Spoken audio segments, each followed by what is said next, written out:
Hi everyone, it's Dr. Hinson here, one of the good doctors of Abbey Research, and newsflash, it's the end of the year. 2018 is almost over. We're a few days from 2019. Don't ask me how that happened. It happened in a flash. It's been a really busy year for us here at Abbey Research, so I'm looking forward to enjoying a few quiet days before the end of the year. But I wanted to spend a few minutes in this video talking about my philosophy on New Year's resolutions. We are all getting towards that time of the year and have been through that time of the year where people start asking you, oh, what are your New Year's resolutions going to be? And, you know, I've never really enjoyed the New Year's period. Disclaimer, it's an introvert's nightmare. I know you're shocked that the resident introvert at Abbey Research doesn't like large and loud crowds, but it's really not my jam. New Year's Eve is usually Dr. Donnelly and I watching movies in our pajamas. So whatever you're doing for the New Year's, I hope you have a wonderful time. But my New Year's, my philosophy towards, my attitude towards New Year's resolutions stems a little bit from my personality trait and my aversion to large crowds. But it's also on a more philosophical end that I don't really identify with the idea of having year-end resolutions. If you saw from this year my Abbey Research Thanksgiving Day post, the day before Thanksgiving, I talked about practicing daily gratitude, my daily practice of gratitude. So in that blog, I spoke about the importance of my yoga practice to me, which is something that resonates with me. It might not with you. But I like some of the ideas that I've gotten from my yoga practice, and I wanted to share them with you guys because they helped me form my philosophy on New Year's resolutions. So yoga is a practice. It's something that you work on all the time. It's a constant process. It's never ending. It's not like a 6-week, get fit in 6-week course. Yoga is something that you work on all the time, and there's no end date to it. So it is a constant process of thinking about where you are in the moment, thinking about what you were doing on that day and how you were feeling on that day, and what the best practice is for you in that moment. And within that practice, you also set and use, or you can, intentions. So for me, that's where the two meet. For my philosophy on resolutions meets with this concept of intentions or intentionality.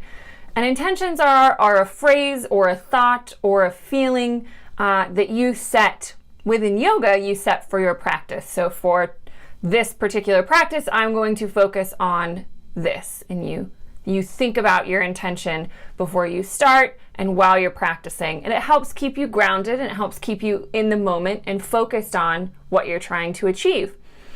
So likewise, I've taken the process of finding and using intentions into my everyday life and into my work life as well. So setting daily intentions is a lot more effective for me than a large-scale resolution. At the end of the year, we're under all of this pressure to accomplish all of these goals and deadlines, and then we add to it this idea of setting resolutions, goals for the new year. But I feel like in this time-sensitive period, we put a lot of pressure on ourselves to think of these resolutions, and then to accomplish them. And I feel like there can be a lot of guilt and shame that comes along with, what if I don't fulfill this goal? What if I don't set this resolution and then achieve what I have resolved myself to change? And so for me, the language of intentionality really comes in effective because it's about thinking about myself every day and where I am today in my professional life, in my personal life, what kind of intention I want to set, and working on changing things on a daily basis as a process, as a practice, and something that I can constantly reevaluate. I'm doing it in a smaller scale rather than big year-end resolutions. So that's the difference for me, and really how my own personal philosophy about using intentions has worked to keep me grounded and to keep me focused on what I want to achieve.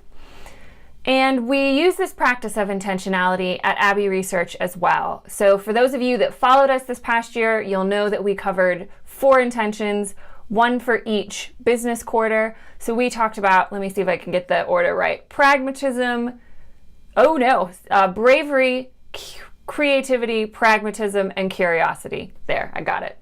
And next year we'll be doing the same. We've got 4 intentions that we're focusing on.